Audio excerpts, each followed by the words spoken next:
What's going on, guys? It's Chase with ChaseWins.com, Venture Sports Consulting. Big day today, guys. Episode 1 of Venture Sports Weekly, and I've got a very special guest. He is my partner in crime, my business partner, and he is leading the charge at Venture Sports West. Some of you may already know him from work that we've done with the We Are Sports Foundation. He is also the co-founder of that, and he is somebody that is now going to be taking the reins, helping with a lot of the content that you see with Venture Sports and ChaseWins.com, handling day-to-day stuff for all of the West Coast location, and being my co-host here on this weekly show that we do. So without further ado, I want to introduce everyone to my partner, Jerry Valdez. Jerry, what's going on? What's going on, Chase? First and foremost, thank you and the Venture Sports team for the warm welcome. It has been an exhausting weekend trying to get the West Coast office up and running, so it looks like we're finally there. Yeah, finally. It's been a long time in the making, but 2020 has been a weird year, and finally, even through everything we try to do, something gets thrown in front of it because that's just how 2020 goes. But ever since April, May, since we've been working on this, it's finally here, and we got it taken care of before the end of 2020. So that is exciting. So we are finally here. So for those who don't know Jerry from, just the sports betting world, from the sports world, from, the charity world that we, the work that we do there, he has been tied with me for 4 years now? Correct. Let's do it. 5. So we have been doing a lot of stuff together there, and we finally came to the decision back earlier this year that we wanted to expand, and we had a lot of ideas, threw them on the table. It was, a lot of back and forth trying to figure out what the best way to go about it was going to be. Finally made the final decision a couple of months ago, and here we are after a lot of, hard work, him being out on the West Coast, him getting his team put together, office setup, which he's still trying to do, but we are officially up and running. So everybody, if you haven't already, you can go follow him on Twitter. Jerry, what's your Twitter handle? It is at W1_venture. There you go. So everybody that already follows me on Twitter at PixChase, him and I follow each other, so you can do that. I'll drop a link on Twitter so you can see that. Go follow him. He'll also be putting stuff out that you may not see on my Twitter page. So free picks, promotions, something. It's best to follow both of us. That way you don't miss out on anything in case he puts up something that I don't have or vice versa. And then do you have the Instagram handle in front of you? I don't with me. I still am getting it completed. So okay. We will share that with everyone as soon as we get that up and running. So perfect. Okay, so we'll have an Instagram up and running this coming week too. And then, like I said, we're going to be bringing a lot more content to everybody. You're going to start seeing his face on some of the free play videos that we do. All of the normal free plays that you usually see from me, that's not going anywhere. You're just now going to get the added feature of having more. And then we're going to be doing this once a week show where we kind of give the full rundown of multiple sports. We talk about, not only sports betting and free picks, but we talk about things that are going on within the sports world that people just want to hear about. They want our opinions on, and it'll kind of be a spinoff of the Outfielders Anonymous podcast, but not focused on baseball. Once baseball comes back around, obviously that podcast will still be going as normal. Unfortunately, just with the way baseball went this year, such a condensed season, it was very, very hard to keep a full-time podcast going. So without any more interruption, let's go ahead and get down to it. So we kind of did that, and right now it's Sunday, December the 6th, and we had a huge slate of games that we released today. 8 plays in total, 6 premium, 2 top plays. Most of you already know how our system works, how we release games, and so far, even though the afternoon games for NFL just started, it's looking like a good day. I mean, we swept college basketball. We had Texas Tech laying a pretty significant number. Florida laying, 20.5? Correct. Yeah, Florida laying 20.5 is a top play. They took care of business. I think they ended up winning by 40, or at least close to it. And then if anybody watched the free play that we released on Sunday, we took Villanova plus the 3 points, and we said on video they were going to win the game outright. They did. I think they ended up winning by 48-40, something like that. So a very good day in college basketball, sweeping the board. hopefully everybody tuned in to all the underdogs that we have given out this week. We have only dropped one free play underdog, and that was a game that honestly we had it. Houston had it. I mean, fumble within the red zone, within a minute that they coughed up. Yeah, and I mean, I think everybody knows how I feel about Deshaun Watson. So, obviously, what better person to give up a game win? But I think that it proved what we were talking about and what I said on video, that Indy's been exposed. They have now been exposed. Yes, they're a great defensive team, one of the better teams in the NFL, I do believe. But a team that has to rely so heavily on their defense, I think Tennessee single-handedly exposed them. Look at how many points they put up against them both times they played them. And that allowed a team as poor as Houston to come in, hang with them the entire game, and be within a play of winning the game outright had it not been for their below average excuse for a quarterback ruining their chance of winning in the last minute. And that fumble just sealed the win for the Colts. That just put a stamp on it. Yeah. We could have easily. The Colts knew it too. They knew that, had that not happened, they were beat. They were beat. And I think that that's what a lot of people that, have disagreed with us when we've said it the past week, where we think the Colts have been exposed. People are still wanting to back them, saying, well, Phillip Rivers has improved. And I'll give them that. I think Phillip Rivers is playing better than he was in his final years in LA or San Diego. But he is so one-dimensional. And a team that has to rely so heavy on their defense, when you have a team like Tennessee that isn't an overwhelmingly stout offense come in and just put up score after score on you, well, they've just laid the foundation and the blueprint for any above-average offense team to come beat you. And I don't think that's Houston, but Houston went in with a full-blown blueprint as to how to win this game, and they used it. So now I think that the people that have been backing Indy all year thinking that they're a real contender, now's where you see Indy fall off. Correct. And looking at the box score, I noticed that Deshaun Watson actually fumbled twice during the game. That doesn't surprise me. Yeah, that was costly for them. Everybody that wants to back Deshaun Watson, guys, he's not a quarterback. He's not a quarterback. He is somebody that has a strong arm that can pluck garbage or throw garbage into thin air, and he doesn't have DeAndre Hopkins there to go snag it for him anymore. Although I do say he's feeling more comfortable with the targets that he has, but again, Houston's got a long way to go. Even as far as they made it last year, having the opportunity to get railroaded by Kansas City in the postseason, they got a long way to go before they're even back to that point. Correct. So that's really, as far as today goes, we've had some pretty interesting underdog plays. We can talk about them now because obviously this video won't be out in time for people where it's giving it away for free. If people can't see, we've got the Green Bay Philadelphia game going on in the background here. And right now, Philadelphia is losing. They're down 7-3, but we actually had the Eagles in this game. And again, we both think that the Eagles are the most pathetic team that we've ever seen, but I think that was just the biggest sucker bet of all time. I don't think Green Bay's near what they're cracked up to be. It's cold in Lambeau, and it's still the NFL. Even the worst teams find a way to win at some point.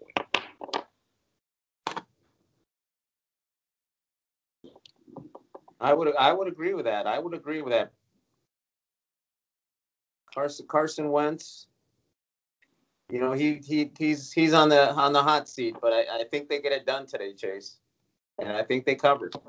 I do too. And another one that we were talking about was the Patriots. We had the Patriots. That'll be the second week in a row that we played the Patriots as a dog, where they have the potential to win outright, and I think they will. We've got to play.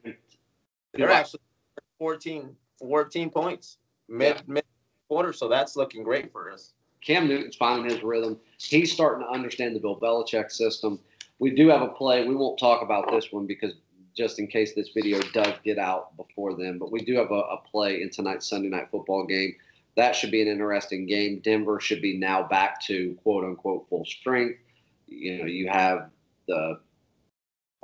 arguably the best team in the NFL in Kansas City. So we'll leave that one for the imagination until Monday's video.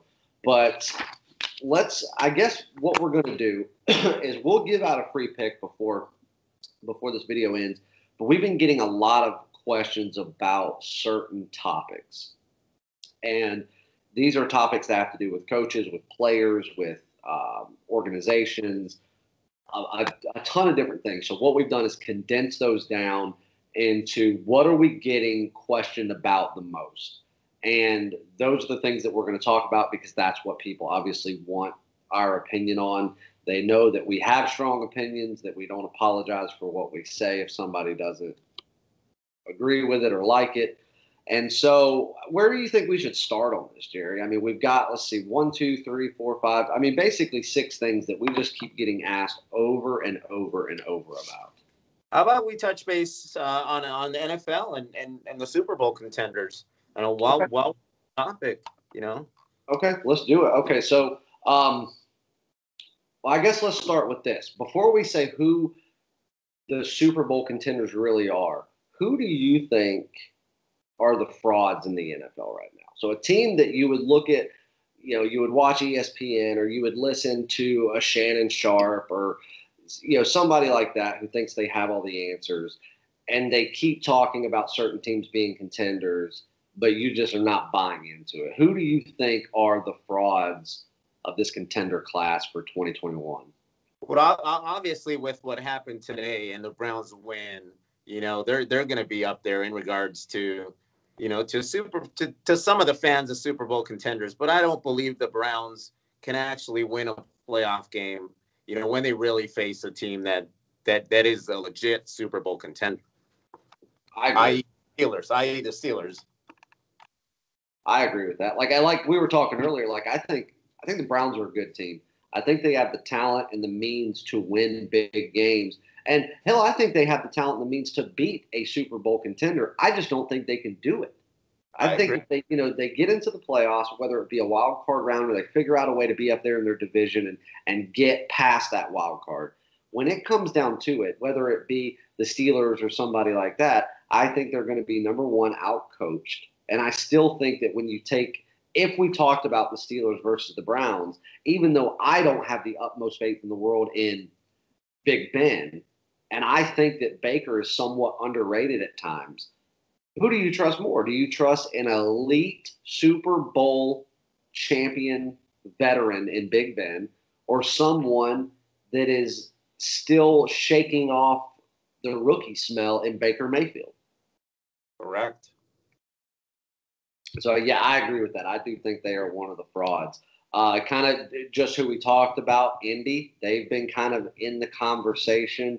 Tennessee's been in the conversation. I think both of those teams are frauds.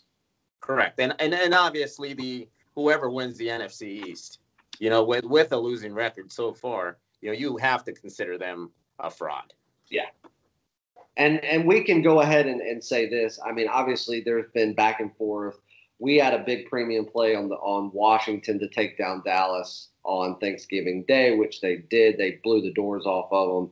That is the worst conference in the history of the NFL. So it doesn't matter if Dallas wins it, if Washington wins it. It doesn't matter.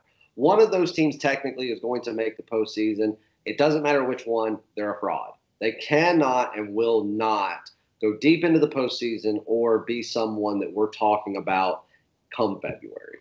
They're long gone.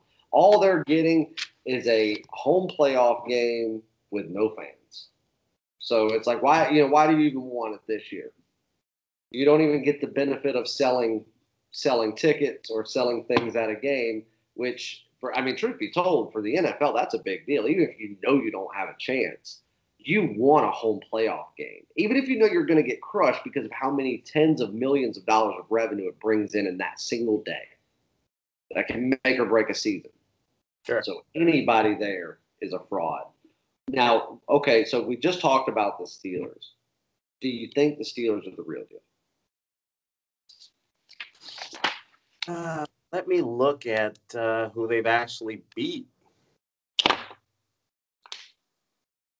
So we start looking at their schedule. win over the Giants, win over the Broncos, win over the Texans, win over the Eagles, win over the Browns. You know, right off the bat there's 4 teams that are not contenders. Correct. The only thing that I'll give them credit for is the Browns win, because even when the Browns were terrible, which they're not terrible anymore, that's a big rivalry. Cleveland versus Pittsburgh has always been a big rivalry. What happened last year with Myles Garrett, the big fight. So it's become even a bigger feud. So I'll give them that one. But everybody else you named before that, Denver, Philly, New York, you're beating teams that have no pulse. Correct. I will give them credit, though. They beat the Ravens twice this season. They will. And now that's somebody we've been talking about since the beginning of the season. I don't believe in the Baltimore Ravens. I really don't. I don't believe that Lamar Jackson is a Super Bowl quarterback. I would agree with that, especially with what he came out and said that, defenses were reading their play calls. Well, what are your thoughts on that? Well, the thing is, and this is what was funny, is because I was listening the day after he said that. I think it was Colin Cowherd said it. He goes, "Welcome to the NFL." He goes, any quarterback that's lined up under center has had his plays called out to him. Correct. It's about, number one, you have to deal with it. And number two, that's not up to you. If you're getting your plays, that's not Lamar's fault. That's not your offensive line's fault. That's not your center's fault. That's your coach's fault. They're the ones that have to make that adjustment. But until that happens, you, as a quote-unquote elite contending quarterback, that's your job to deal with it. So what if they know what you're going to call? Everybody knew what Tom Brady and Bill Belichick were doing for 10 years, but you couldn't get to Brady before he threw the ball. People like Edelman and Gronk were 2 steps ahead of you, and Bill Belichick knew how to stop you defensively. So it didn't matter. It didn't matter if you knew what Bill Belichick was going to do. Right. He was going to beat you even though you knew it was coming. That's what separates good teams from great teams. I think that John Harbaugh is a good coach. I think he's had a great run. He's won when he won a Super Bowl, 2012 or something. I think he's a good coach. I don't know that this team that he has, Lamar Jackson being one of them, I don't know that they're a Super Bowl team. I think Lamar is looked at as potentially the next Russell Wilson. I'm sorry, he's not that. No, he might have just as good a legs. He's not Russell Wilson. He's a long way from Russell Wilson. Or Patrick Mahomes. And they'll have to go through Kansas City, my thoughts. Oh, yeah. And the thing is, now what I meant by that when he was being compared to Russell Wilson is because people have put Patrick Mahomes above Russell Wilson already. So now it's, Patrick's up here, that he's above Tom Brady. They've got Patrick Mahomes as 3 years in the league, and he's already the greatest to ever play the game. So, granted, I like Patrick Mahomes. I do think that he is something special that we may never see again. But I'm sorry, you've been in the league 3 years. You're not the greatest to ever play the game. You may be the most exciting to ever play the game. But I would think that Tom Brady alone would say, hey, get back to me in a decade. Let's see how many rings you have. Let's see how many consecutive playoff appearances you have. So, but now speaking of that, if we're talking about, so we brought up Russell Wilson, who do you think legitimately, quarterback-wise, has played like an MVP this year besides Patrick Mahomes? Because again, we could make a whole nother topic for him, and I think he's had mistakes as well. But outside of him, because we know he's going to be in the conversation, who do you think outside of Mahomes could make a claim for MVP this year? Well,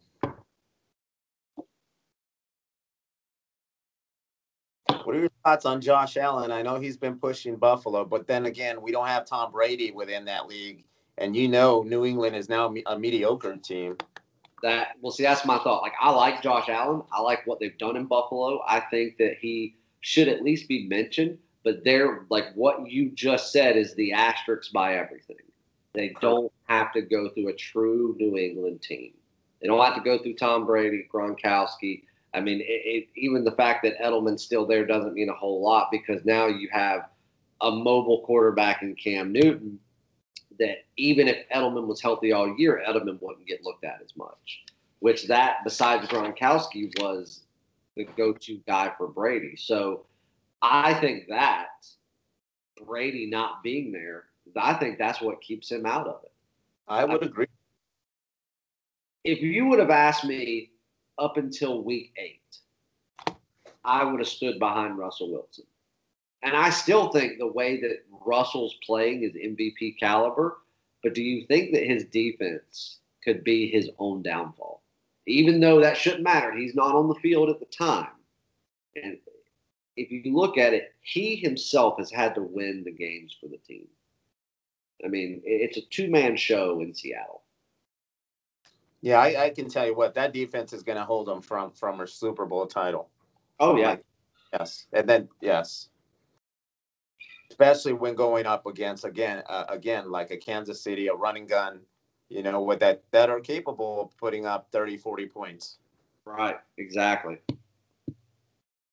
Well, that remains to be seen. There's a lot of football left to play. All right, so now that we talked about teams that we think that are frauds here in this situation, who's your pick to win the Super Bowl? Right now, obviously we already have our thoughts, and who we thought about as a preseason future. But right now, if you were forced to lock in something today based on 12 and a half weeks of football being played, who's your pick to win the Super Bowl this year? Well, you're putting me on the spot here on my first show here, Chase.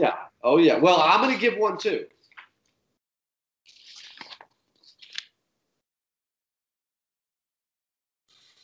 Well, look again, looking at the NFC, we look at the NFC East, we look at the NFC North. I think the stronger divisions there are the South and the West. Yeah. We just spoke about the West and how the Seahawks defense will keep them from winning a Super Bowl title. Yeah. I tell you what, and again, you don't know how Drew Brees is coming back off of that injury. Yeah, see, that's a big thing. I mean, obviously we know that there's somebody within our industry that picked the Saints to win it and made the bold statement that they don't need Drew Brees to do it. I would say that is a very, very absurd statement to make.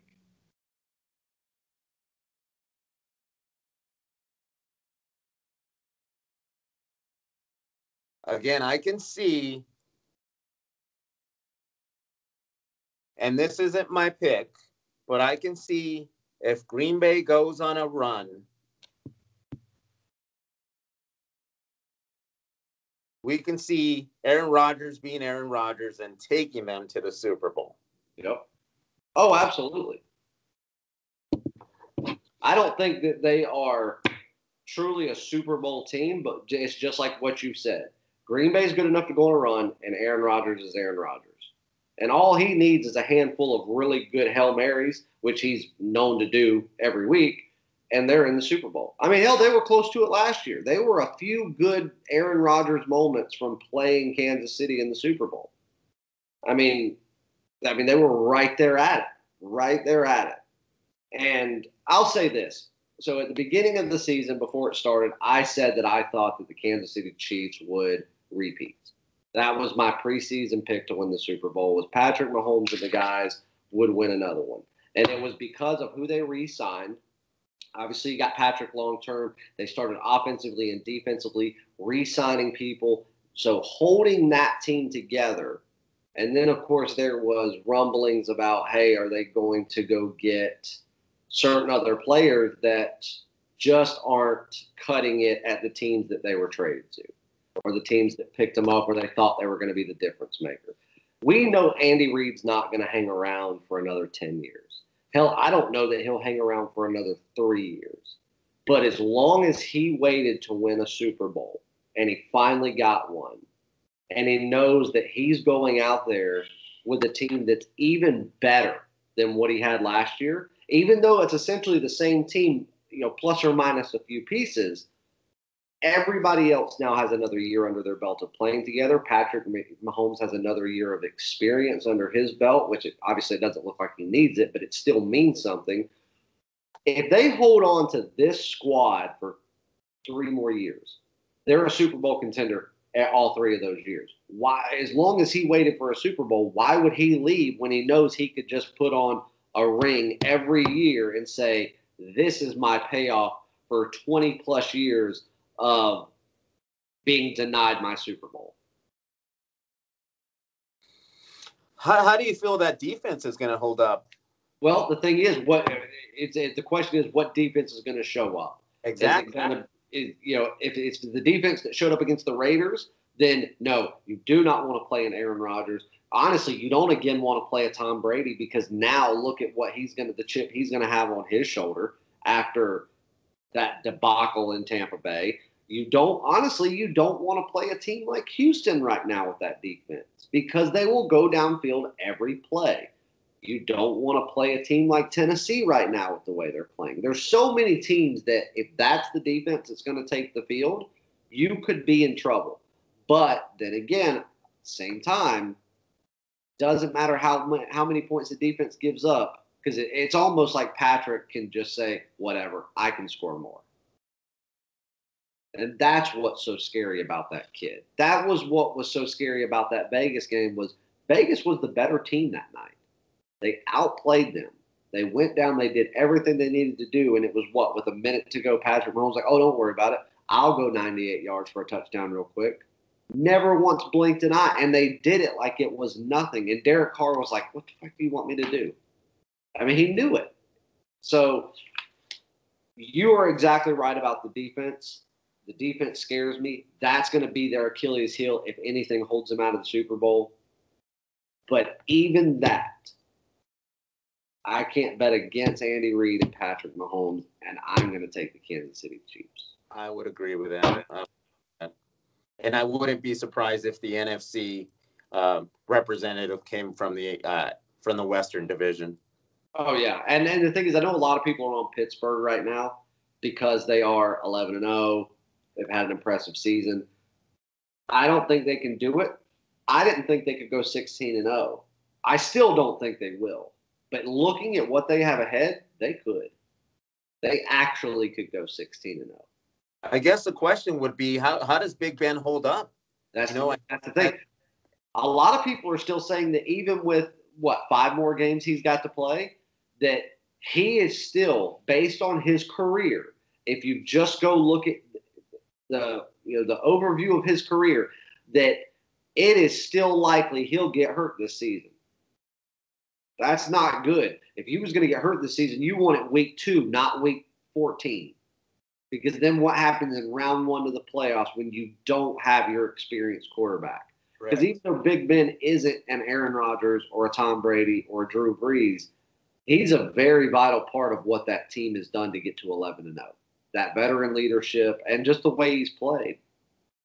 So, and looking at their schedule, their toughest matchup, I believe, is the Buffalo Bills here in a couple weeks. Like what you brought up about Josh Allen, that could be his MVP game right there at Buffalo. So in cold weather too.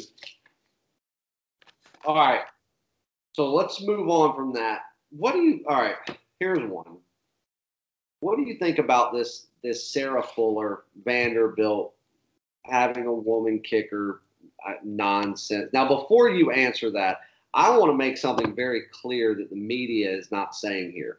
If you listen to ESPN or any media outlet that was talking about this prior to her playing in a game or playing for 3 seconds in a game, they made everything out to be like Vanderbilt didn't have a kicker, and they went with her on like an audition type thing. That's not true. Yes, their kicker was out. But if you look at any other college football situation or NFL, if the kicker goes down, the punter takes over that position, vice versa. Even if they don't do good at it, they're going to do better than somebody just coming in going, yeah, well, I kicked a football one time. But yet that guy who was punting all game long, I think he had made like 8 punts up until that point where she went in the game. He was averaging 43 yards a punt. He actually had the best day of any punter in the SEC. There's a fun fact for you. But yet you're going to take a goalie from the women's soccer team. Don't get me wrong. Obviously, she's a tremendous athlete to be playing Power 5 college soccer. That's much different than football. Correct. What are your thoughts? So keep in mind, she's not the first female to actually kick in a collegiate game. No, not at all. I think is she actually the first one in a Power 5, or is it that not even true? I believe she is in a Power 5, yes. So, again, kudos to her, but again, that should have been the punter, and nothing against female sports and nothing against, hey, play like a girl, because I totally support that. But was this a publicity stunt? No question. Because it's just like what you said.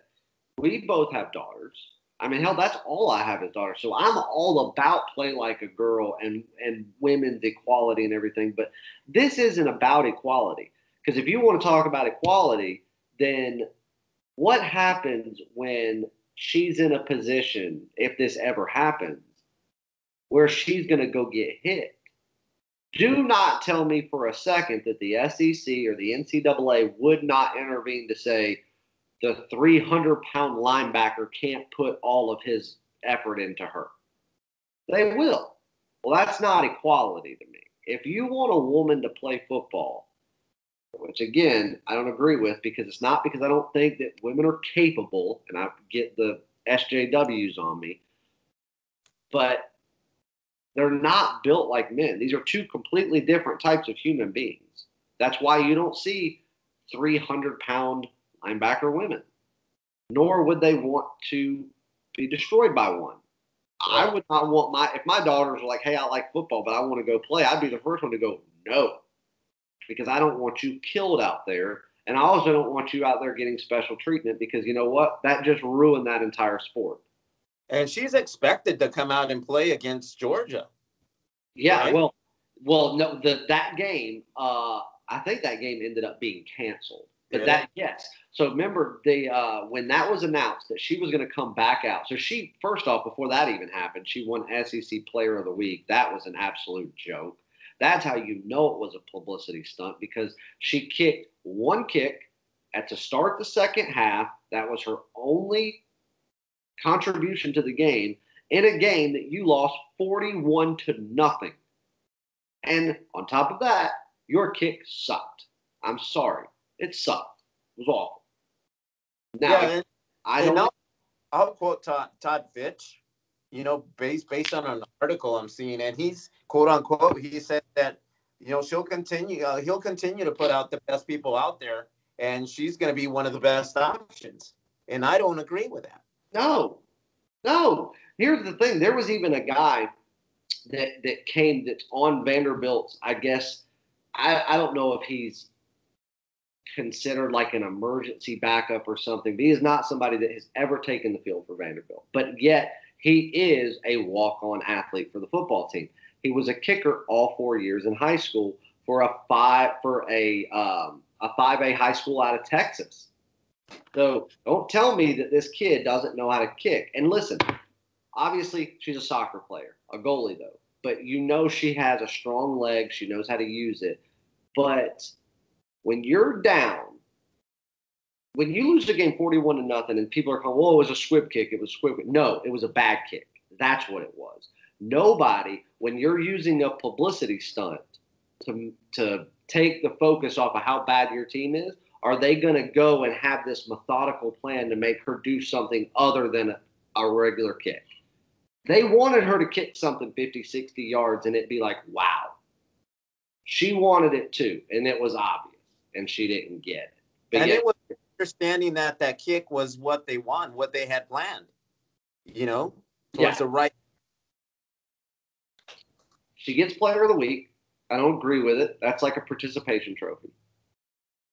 Then, it's all like play like a girl. Then some asshole, and I don't remember what radio person it was, is comparing her to people like Jackie Robinson. That floored me. You've got to be kidding. And again, like I said, she's a third female. Yeah. Who gives a shit if it's Power Five? All Power Five is something that we created.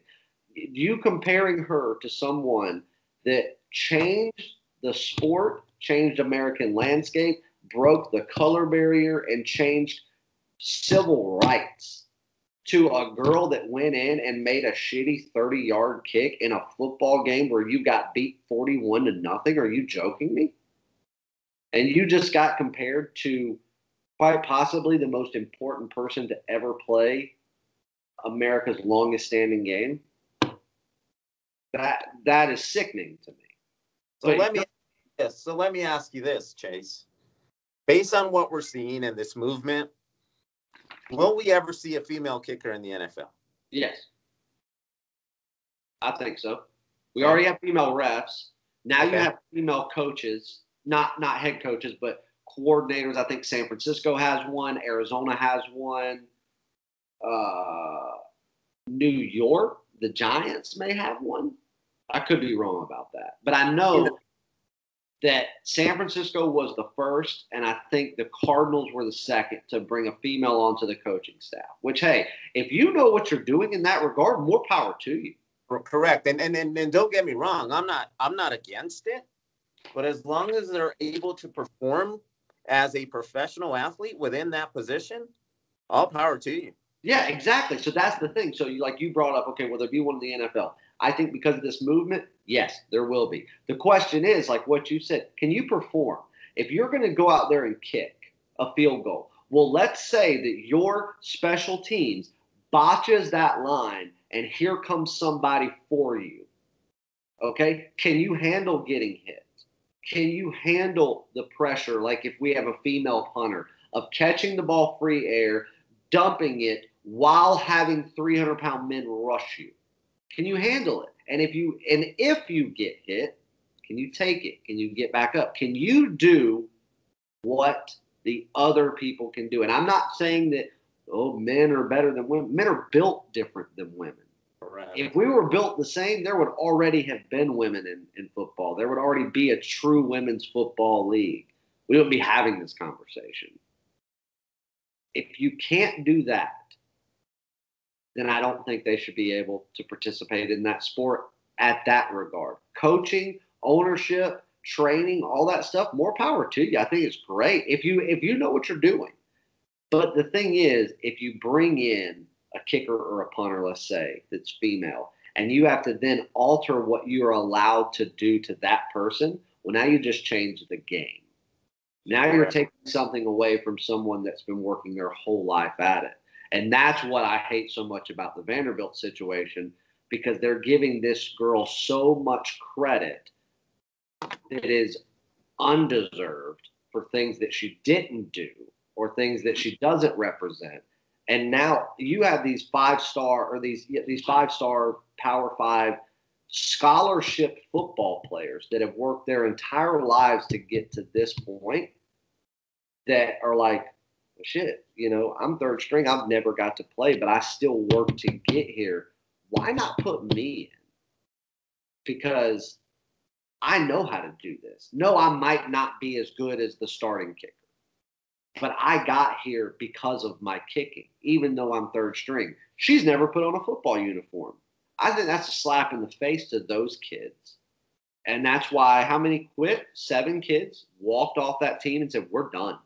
Some of them seniors will never play again after this year. They're done because of her. She gave the halftime speech, for Christ's sake, to the guys. Oh, wow. Yeah. Never played football before, never worn a uniform, don't even know the overall rules to the game. But here you are giving a rah-rah speech to a group of 70 scholarship lifelong football players. So did they have to go to the NCAA and ask to be able to perform that, or to yeah? I don't know. I thought and this is just from me doing some quick research, I thought that it was per NCAA regulations was okay that the SEC had to approve it. Because again, like you said, it's the first time a woman's done it per NCAA. This is the first time someone's done it at the Power 5 level. And then once you get to the Power 5 level, the SEC, the ACC, the Pac-12, Big Ten, they're all their own, franchise. They're all their own entities. Yes. It goes through them before the NCAA has anything to say about it. So again, I don't want to get any of the equality police or the SJWs or whatever on after me, but I'm sorry, it's just absurd. But speaking of that, this is a good segue. We're talking about this, and this is like what we're saying would never be said on ESPN, the wokest station on the planet. What do you think about the new landscape of ESPN? And I guess I can phrase that a different way. Where are they headed? I know they've been in the industry for quite a while, but where are they actually headed? What, I don't think they know. I'm like, do people even watch ESPN besides to watch the games? And see, here's the thing. So if we rewind, let's rewind 5 years, or not even that, 3 years, and you talk about morning lineups, because that was the most viewed at ESPN, your morning stuff, other than, like you said, a game, primetime games, Saturday games, whatever. That's when people are going to view it most. But secondly, if you want ESPN programming, it was always the morning lineup. You had Stephen A. Smith with Max Kellerman. You had Golick and Wingo, Dan Levitard, all these guys, great shows. Like Golick and Wingo, Trey Wingo's been at ESPN 30 years. Mike Golick's been there since right after he retired from the NFL, and he started Mike and Mike, which still may go down as the most successful ESPN radio show ever. And Mike Golick and his son, Mike Golick Jr., were a great team together. Great team. They were fair. They were honest. And Trey Wingo was a good accent to that. As soon as that was over, you had Dan Levitard, who was outspoken. He was funny. He was an idiot sometimes. He was a little bit too woke for my taste. But I like Dan Levitard's show. Love Stu Godds. You have none of that now. Correct. They fired Mike Golick Sr. He found out on Twitter. He didn't find out through ESPN. He found out on Twitter that he was fired, that his show was canceled. And then you start looking, you watch these games on ESPN, these football games. The announcers are horrendous. They have no knowledge of the game. Nope.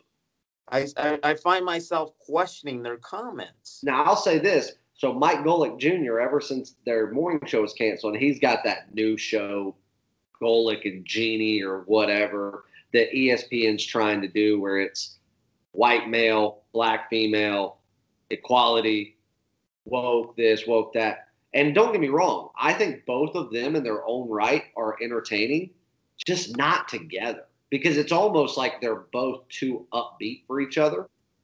So it's just too much. There's not anything to calm one down. It used to be, so Mike Golick Jr. was real upbeat and kind of hyper, and then his dad was more mellow to kind of level everything out. Now you just got two people that are like sniffing Adderall before a show. So, like you said, the announcers suck. Now Mike Golick Jr. is starting to call some college football games. He's fantastic at it. Yeah, yes, yeah. His dad's great at it. Yeah, correct. But then you've got some random guy with them that cannot keep up with them at all. They don't know plays. They don't know, how, routes are developed. They don't know anything. And that's what we get to listen to for 3 hours when we watch a game. And that's the new ESPN. What's the new morning show that they've got with Jay Williams and some random guy and then some other guy, I don't know. They just kind of sit there and talk about nothing for 2 hours every morning. Dan Levitard's gone. Trey Wingo's gone. You still have Stephen A. Smith, which he is still entertaining. Sometimes he's an asshole. On the First Take, on that show. Do what? Give me your thoughts on Stephen A. Smith and First Take. Well, that's the thing. Like, I still think he is entertaining, Stephen A. I think that Cowboys lost. Oh, yeah. I mean, here's the thing. I've always been a fan of him. Now, with what we're going through in the world, quote unquote, I would rather not listen to him right now. And I would certainly rather not listen to Max Kellerman act like he knows anything about it. Yeah. But them two together, I hate Max Kellerman so much, and I really have a lot of respect for Stephen A. Smith and his craft that I think everything goes well together. The problem that I have with it now is that half of it's not about anything anymore. It's like, hey, we'll talk about LeBron James for 5 minutes. Then we're going to talk about nothing. And then we're going to go back to talking about somebody who fits their narrative. LeBron James, Kyrie Irving, James Harden. They're not going to talk about actual sports anymore because that doesn't fit this SJW stuff that they're doing. And that's all ESPN is about anymore. And which is sad because Stephen A, people either love him or absolutely hate him. But nobody can deny that he is not entertaining. I would agree with that. That's my thoughts on it. But now, it used to be a death sentence to leave ESPN. It used to be if you left ESPN, it was a death sentence in the sports media world. Now, Colin Cowherd, Aaron Andrews, who else has left recently? Rich Eisen. I mean, the list could go on. Those guys have left, become more successful, more popular, and are doing bigger and better things. So I don't know, dude. I know it would seem weird to say this. I don't know if ESPN will be here 10 years from now. They don't get back to their roots. Yeah, definitely. It all started with a woman named Jamil Hill.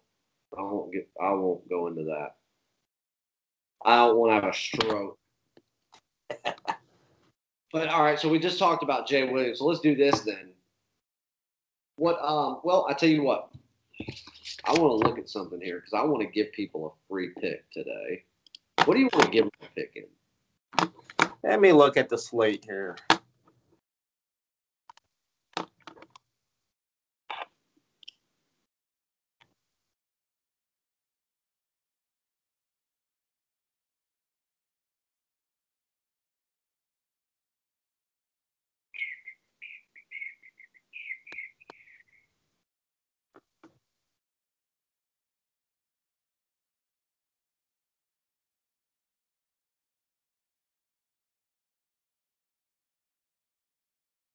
Yeah, slim pickings.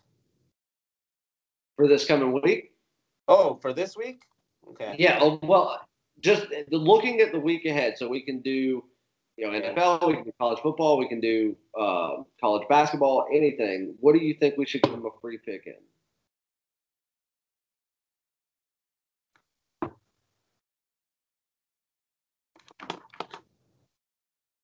Let's dive into NCAA basketball.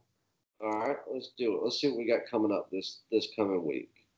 After a nice little sweep on Sunday with a top play winner. So starting with Monday, December the 7th, and keep in mind, guys, it's going to be another big week of basketball because you got games starting early in the day. Some days as early as 11:30 in the morning Eastern time. But most days starting going all the way through the night. So keep that in mind. If you want basketball action, make sure you go to chasewins.com and get on a week package for $99. You can get on the basketball season if you want to. You can get on a month pass, whatever you want to do. Any package that we offer, as far as 3-day, 7-day, 30-day, or the 1-year all access, does include all sports. So let's see what we got for Monday. Now, there's not a lot of games that I think are going to necessarily catch people's eye for Monday, and that's why I think a lot of people will overlook what's going on Monday's slate. There's not a lot of big time games, your blockbuster type games that people would want to sit down and watch. So those are the days where a lot of money can be made. Yeah, and like I said, what was that? Especially with two NFL games going on Monday. Prime time games. Exactly. Everybody's gonna, the unbeaten Steelers.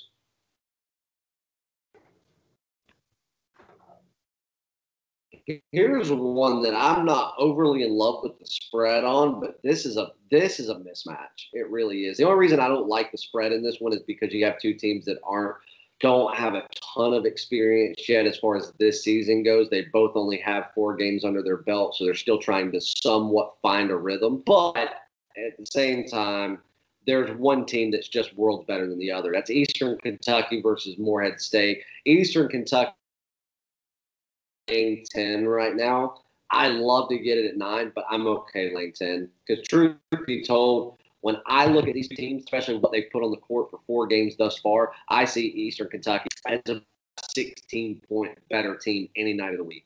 Now, again, what you will want to watch on this game is I wouldn't make your wager right this moment. This game goes at 7 p.m. Monday night Eastern time. So wait until about 2 o'clock on Monday. Even if the line moves a little bit, you'll be okay. Just confirm that the starters are playing. What's going on in college basketball right now is you have so many changes happening from minute to minute where a game gets postponed or canceled, or even if it still goes, that your typical starting 5 are going to sit, or 3 of them are going to sit because of COVID or whatever. You don't want to lay double digits if your starting 5 is not going to go. As of right now, they're all playing. Nothing's changed. So just make sure you follow the news on Eastern Kentucky and make sure there's no big changes or adjustments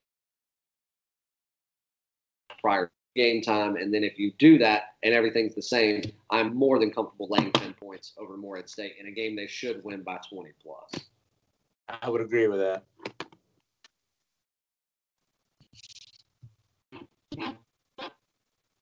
What else?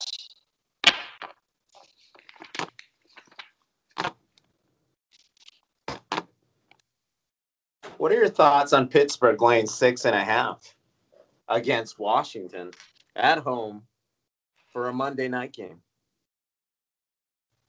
You know, I think we can look at it one of two ways. I think the line's accurate. I really do.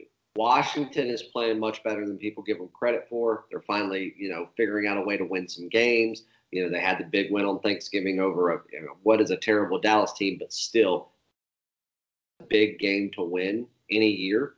Dallas Cowboys Thanksgiving Day.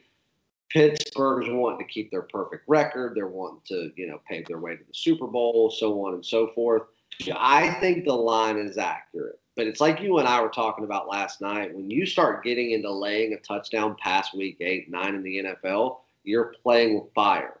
And it's not because a team may not be a touchdown better. It's that even how bad some teams are, you're still dealing with a professional NFL team. And even the worst ones still have worlds of talent.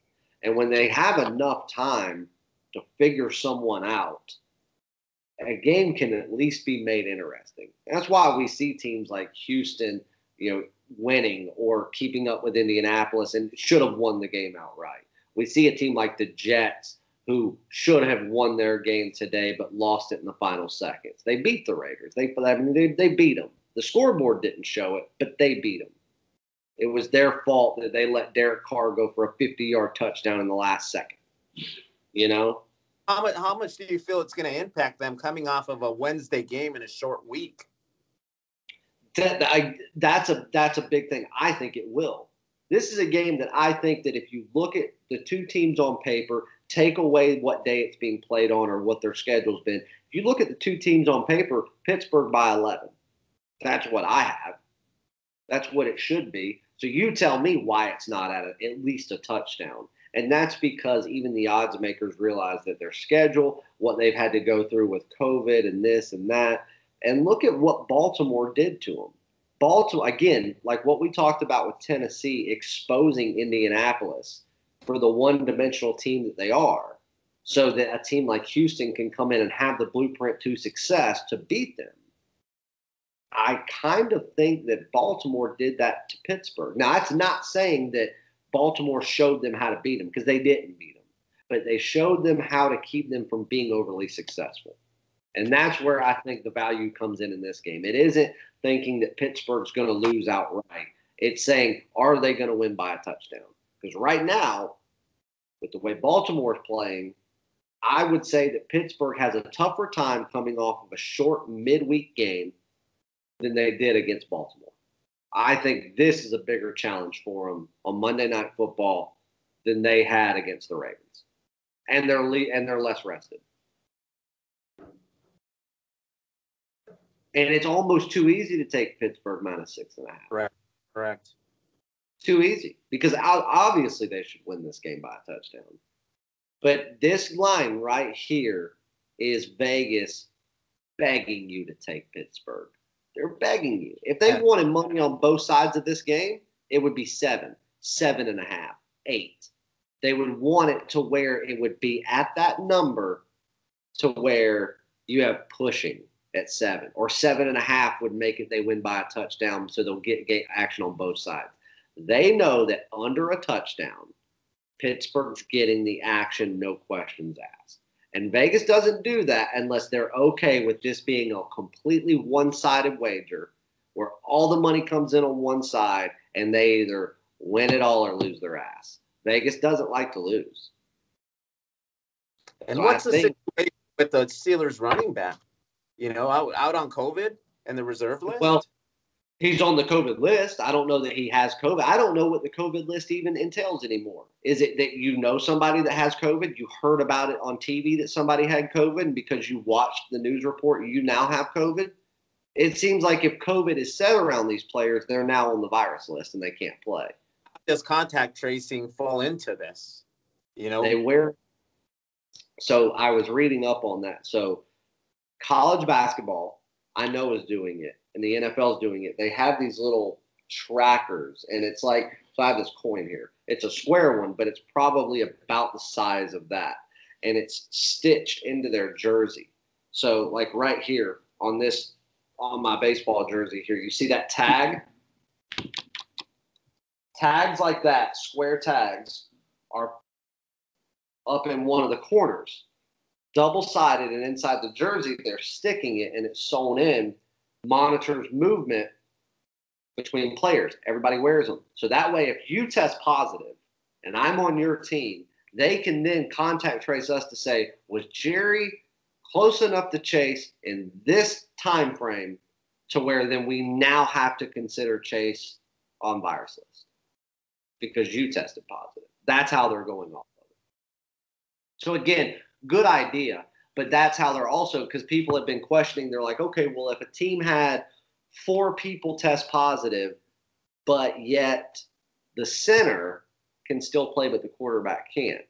And they're like, well, the center doesn't play with the quarterbacks during practice and they keep them on opposite sides of the field or whatever. That's how they're determining these lists.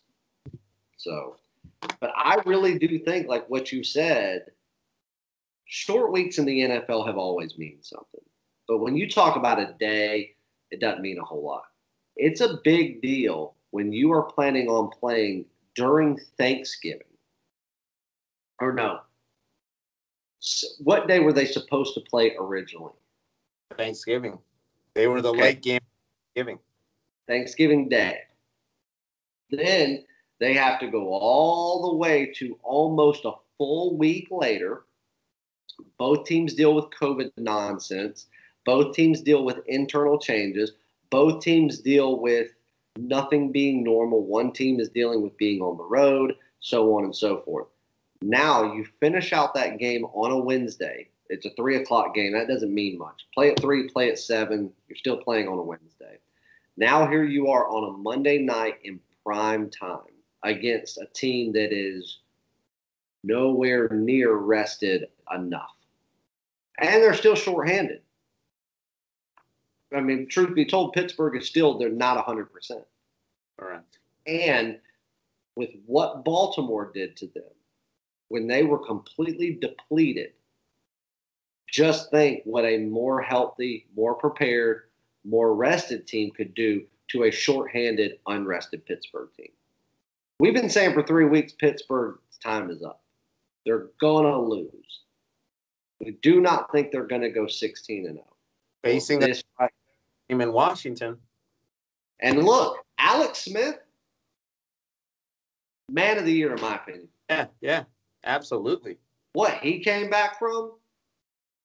I mean, dude, if I was him, and again, I don't know what the man went through. We saw but we don't know. I can't imagine that I would ever put a helmet back on and take the field again, knowing that I almost lost my life. Yeah. I mean, Alex Smith, I think that just him taking the field, MVP. Correct. So I'm going to go with you on that. Let's hold to our guns on that. Washington plus 6.5 for anybody that's got some balls and wants to roll with us. And we can get it at 7. Get it at 7, even better. Yeah. Well, here's the thing. So I'd tell people this. I don't think you're going to get it less than 6.5 because, again, money's going to come in on Pittsburgh, period. The average gambler, the average sports fan, whether they're a Pittsburgh fan or not, they cannot talk themselves out of what the obvious decision should be. And I'm sorry, the obvious choice is Pittsburgh. They're 11-0. They're a Super Bowl contender, veteran-led. They are playing great ball for this season. Washington, coach battling cancer and Ron Rivera, a team that was very injury-riddled at the very beginning of the season. A lot of rookies, not a very talented overall team. A quarterback that was coming back from probably the most devastating injury we've ever seen a football player take to his lower body. It almost killed him. He was in and out of a coma because of it. And now he's back playing, what, a year later? That team has gone through – oh, and not to mention that they don't have a name anymore because they don't want to offend somebody. Yeah. So this team's been through it all. And they're still figuring out a way to not only win a game here and there, but look at who they played this year, teams that are fairly good. They've been there. They've been in these games. And now that pieces are starting to come back and Ron's had time to start working these pieces on his chessboard, they're getting better week by week. Correct. If they would have played Dallas 3 weeks earlier, I still think they would have won. But they would have won by a touchdown, maybe 2. They wouldn't have won like they did. I mean, they smoked Dallas, and they never let up. I think that team that we saw on Thanksgiving Day is a team that we see from here on out get better and better week by week. Now, granted, their season is still over. They're not going to have success this season. But this is their Super Bowl. They knock off the undefeated Super Bowl contender, front-running Pittsburgh Steelers on Monday night in prime time. Correct. That's their Super Bowl. So looking at some stats here, 58% of Washington's receiving yards have come after the catch. Bingo. Yeah, so it's the highest rate in the NFL this season with the leading wide receiver after the catch, which is Terry McLaurin. Scary Terry. So this is what I'll tell people. In this game, I know you want to take Pittsburgh. That's fine, and you're not wrong in thinking like that. But there's been one service in this industry that has backed Washington 5 times this season as an underdog. And 4 out of those 5 times, we've won. Sometimes in them covering the spread, twice in them winning the game outright in a time where people were shitting on us for taking Washington. Yeah, there's correct. Nobody that understands this Washington football club better than us. And don't get me wrong, Pittsburgh's not hard to figure out. Everybody knows about Pittsburgh. They're 11-0. Right now, on paper, they're the best team in the NFL. They have not lost a game. Doesn't matter who they've beaten. Everybody's lost a game other than those guys. If you were going off of the obvious, Pittsburgh should be minus 11. If Vegas wanted action on both sides of the ball, which they do 9 out of every 10 games, because they want half to play this, half to play that. They want to collect their juice and move on. This game would be minus 7 or 7.5, just so they could teeter it one way and prevent anyone from pushing. Vegas has this half point under a touchdown for a reason. That's going to entice even more people to play Pittsburgh, lay even bigger money on Pittsburgh, and they too believe that not only will Washington cover, this is the upset alert of the 2020 NFL season. The lowly Washington Football Club to take down the undefeated Super Bowl contending Pittsburgh Steelers. So if I were you, hang on it for a little while. See if you can catch Washington at +7. And if you do, I'll take it one step further, buy you a half point and take 7.5. Just in case they do win by a touchdown, you have that hook in your back pocket. But if you can't, take it Washington at 6.5, take them with confidence, and then also take some fun money. Pull me the money line on that. Washington money line. Take Washington on the money line. Hold on. A little side wager.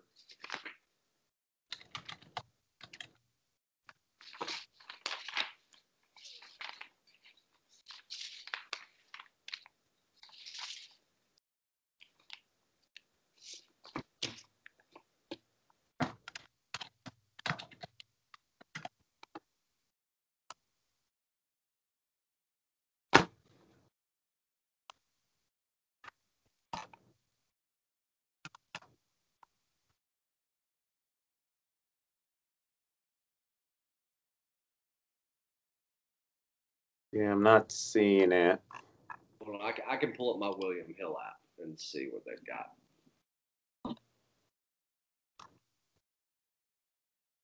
+250. All right, +250. So what you need to do, normal wager, Washington +6.5 or better. Also take a small wager, go Washington +250 on the money line. That's going to be our upset of the week in the NFL. Perfect. What else we got for the people? The score alert. Score Do you alert. want to, I'm going to go grab something to drink real quick. Do you want to, since we're taking, well, actually you are taking, since you're taking one of our bigger clients out to Vegas this weekend to do some big bets, do you want to go over what's going on at the Circa Sportsbook and everything down there? Because a lot of questions that people have been asking us is, how we fire off the big stuff because they get limited, whether it be online or in person, and they can't go over a certain amount. So that's why we really started, focusing on the Circa Sportsbook and what the great things that those guys are doing. You want to kind of go over that while I run and go grab something to drink and kind of tell them what you're going to be doing this weekend and why they should go to Circa? Sure.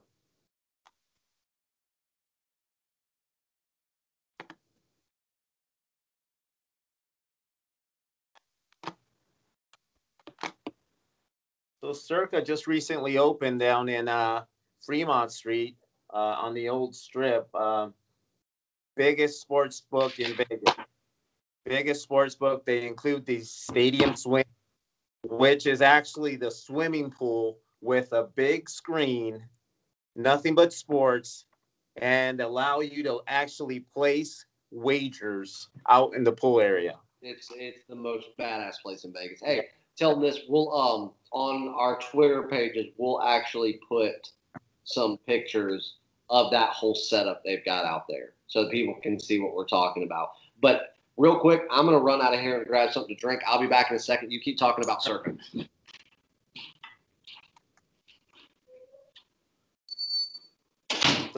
We have to keep in mind, like other sports books, they do limit wagers, whether it be on the spread, whether it be on the money line, whether it be on NCAA basketball, whether it be on NFL.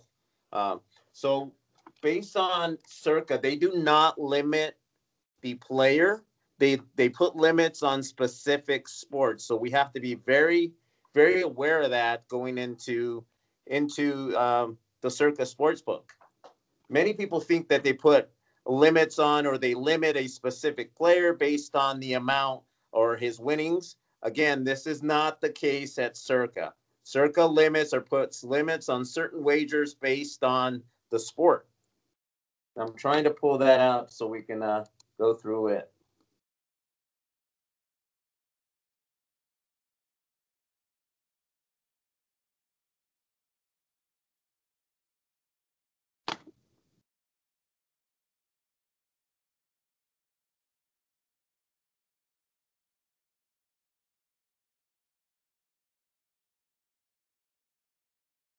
So again, this is a business choice.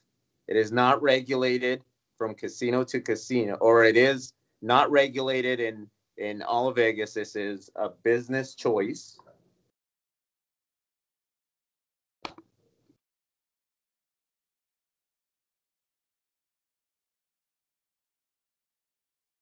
Give me a minute. I'm trying to pull the actual limits that they have set.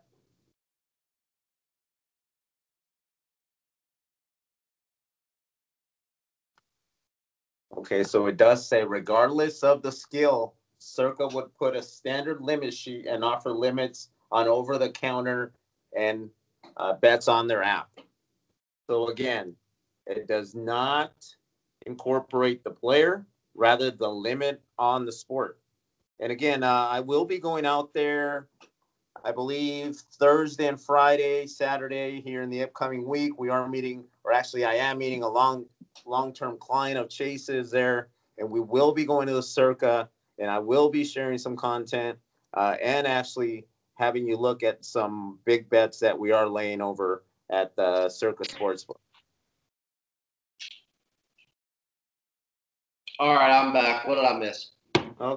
I was just saying, the limits set, are more based on the sport and the type of wager rather than individual player. Yeah, because that's a lot. I mean, people have asked us that in the past. So, like, I guess for the people that don't already know, most of you already know kind of how our business structure works. So we offer packages for all shapes, sizes of people that want to bet on sports. From the people that want to bet $50 a game, we have something for you. If you want to bet 50 dimes a game, not only do we have something for you, we have players like that. And that's what we typically do is we take someone from a small time, recreational sports bettor who loves to do it for the love of the sport, how much, they enjoy doing it, to someone that can make an actual second income or even, something better than their first income. So the majority of our clientele will start with something like a week pass or a month pass. They'll see what we do. They see what we about, the plays that we give out. We give out more underdog plays than any service in this industry. And the thing is, we're not like the people that say, hey, take so-and-so plus 30 points. Anybody can do that. We take the teams that we believe, not only that they're underdogs, but we believe the wrong team is favored.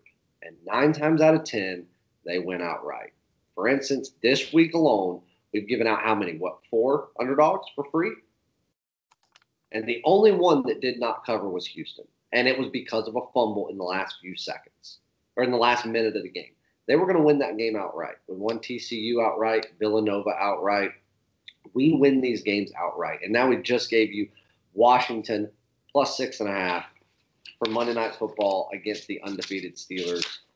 And we take these clients, they see what we're about, they see what we do, they see what they give out, and then within a year, they're an all-access member betting 2, 3, 4, 5 times minimum a game. And that's why when we get those big players and they want to go out to Vegas or to the Meadowlands out east, that's why they deal with us in person, and we go with them.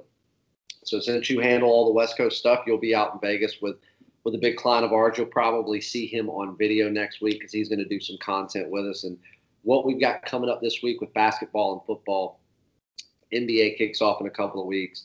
He is ready to go out there and fire off some really, really big bets on some of the top plays that we've got coming up to get ready for a big NBA season. So it's going to be really interesting. And I'm excited to see. And these guys over at Circa, there's no better and more fun atmosphere in Vegas. Correct. And like you said, you're away from the Strip. Like you're in Old Town. You're in Fremont Street. So you're not in the hustle and bustle of everything. So you get that more wide open, relaxed feel with something that you would assume should be right there in the middle of the Strip. So I think that's good. The owner of Circa, he planned it well, and it's top notch, grade A. Oh, absolutely. Yeah. A. All right. So before we get out of here and before we wrap up episode 1, What else do we have? Are we missing anything? Let me just give you a score alert. Patriots on top by 35 over the scoreless Chargers. There you go. That was another premium play that we had. We took the Patriots plus the points. And did we give that one out for free? I don't believe we did. No. Okay, maybe not. But it was on our premium card today, so all the clients got it. So that's another underdog win for everybody. So congratulations. And listen, like I told everybody, you can go follow Jerry on Twitter. You can find him on my Twitter page. And nothing about our business has changed. So for the people that have been dealing with me personally for years now, it doesn't mean that if you live in Vegas, you can't deal with me anymore. You absolutely can. You're going to be dealing with both of us. What this means is with the way that our company is growing and expanding, we needed a way to service our clients better. And, one person handling every big player that we've got throughout all 50 states is just, there's not enough time in the day to give them the attention that we want to give them and that they deserve. So we kind of split it now. We have somebody that handles everybody on the West Coast.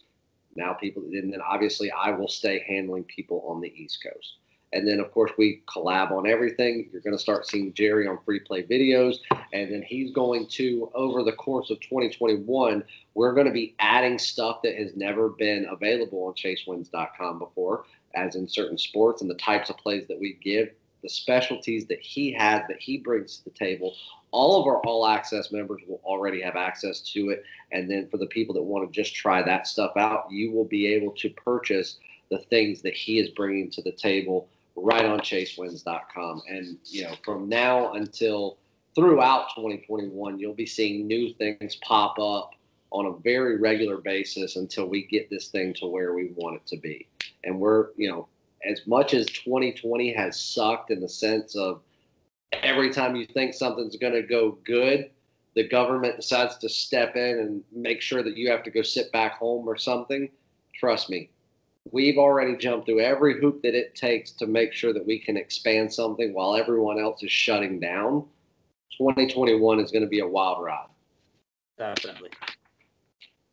All right, cool. So I think we should do this. I think that there's a lot to talk about on the NBA, but let's save that for episode 2. That's the way we'll kick it off. We'll talk about what happened in the draft, what's happened with teams so far, but this will also give us a chance to, because we know LeBron and AD signed those extensions. LeBron for 2 years. I think AD was 5 years for a max extension, 190 million.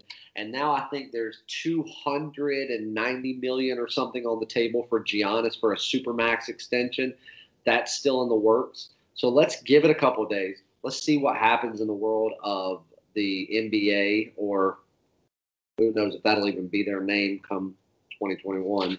But I just noticed, there's an article that was just released. There's new restrictions revolving COVID-19 for the NBA, so we can discuss this in episode 2. Absolutely, and then we'll also talk about. So there are some places that are wanting to talk about bringing fans in. I know Golden State at the new Oracle Arena, they were talking about wanting to figure out a way to test every fan that comes through, rapid test, so they know it's safe. I think that's absurd. I don't know how you would have the means to do that in a timely manner, to say that, okay, let's say, for instance, we're going to let 10,000 people in, and a game starts at 8 p.m. their time or 7 p.m. What time do people have to get there if you got to test 10,000 people before you can let them in? I mean, that's a legitimate question, even if it's a rapid test. I mean, it's a headache enough going through a metal detector or, whatever you're going through and being wanded. That causes enough congestion as it is. Now you got to think, what's a rapid test? How rapid? Are you going to test me in 5 seconds and let me move on? Here's the difference with that. Is it going to be a rapid test, or is every fan's temperature going to be checked at the gate? Well, they've already said, so like Mark Cuban, for instance, said that he will not host fans at Mavericks games without a temperature check. So that was like already in place. Golden State is talking about doing actual COVID test to see if you have the virus. Fever, no fever, doesn't matter. We are going to test you. I think that's unreal at this point. How? You're going to get everybody there at 8 o'clock in the morning and say, listen, you got to hang out here for 12 hours, and we're going to see if we can let you in 12 hours for a game? Correct. I don't know. That'll be our segue in for episode 2. Episode 2 will also have plenty of free picks in there. That way we can also go over this upcoming week for college football, which is going to ultimately be the deciding factor of what ends up happening for more than likely what's going to happen for the college football playoffs. You'll get our top 5 picks of who we truly believe are the best teams, who are despite what the teams are actually ranked. More free picks, NFL Week 14. And then between now and then, guys, if you want to send us a message on Twitter, you can just tweet us, or you can send either one of us a direct message. You can email at chase@chasewins.com. However you want to do it, email in what you want to hear about. If you want a topic, a player, a team, whatever, if it's relevant to what we do involving sports, let us know. Jerry and I will discuss it, and we'll bring it up on this show. And anybody who does so, if you want to be shouted out, your Twitter handle, Instagram, whatever, if you're okay with it and we choose your topic, put your information in there, we will shout you out on the show. Yeah, definitely. All right, cool. Well, for those who didn't know Jerry, send him a big welcome aboard. Go follow him on Twitter. Look out for some videos from him. And we will see you guys back in just a couple of days for episode 2 and a bunch of more free content this coming week. See you guys. See you, Jerry. Yeah.